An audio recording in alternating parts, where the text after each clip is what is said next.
Я иди да простреш прането. Какво ми лежиш на тоя диван от сутринта? Депресия. Ти знаеш ли какво е депресия? Едно време ние нямахме време за депресия. А сега лежите по цял ден и си гледате телефоните. Я стани. Простри прането. Пусни една прахосмукачка да видим дали ще имаш време да мислиш за глупости. Депресия. Пак ли се занимаваш с този келеш? Виж какво. Утре 15 септември, първия учебен ден. Ти прочете ли си книгите за лятото, а? Прочете ли ги? Занимаваш се цяло лято. Всеки си има приоритети. Твоя приоритет е училището, ясна ли съм? От утре тръгваш на уроци по математика и по английски. Не искам да ми се излагаш тая година.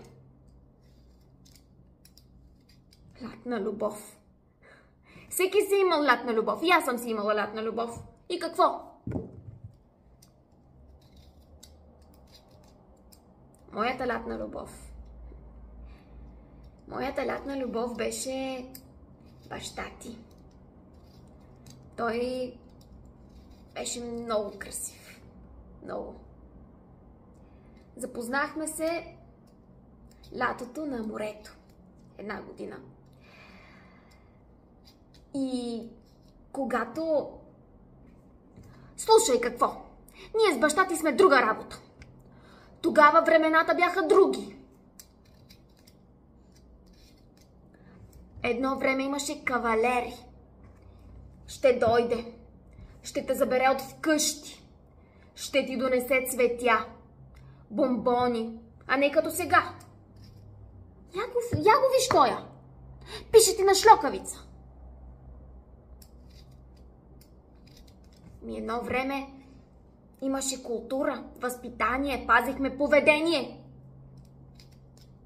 Стига вече глупости. Лятна любов. Знаеш ли какво е лятна любов? Лятна любов е да си вземеш семена за домати. Да ги посадиш в кофички за кисело мляко. Да си ги гледаш. После да си прекопаеш градинката, да ги пресадиш там. Да ги поливаш, да пораснат, да дадат плод, да ги набереш и да си направиш една хубава салата, да я изядеш, да вкусиш домашното колко е хубаво. Ето това е лятна любов. А не вашите глупости.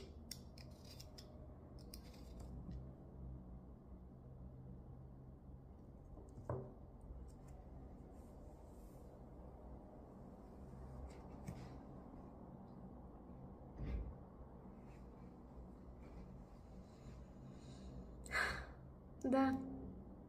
И на мен така ми говореха. Но ето, че моята лятна любов вече не е само лятна любов, а е семейство, дом. Но имаше и нещо вярно в това, което ми казват.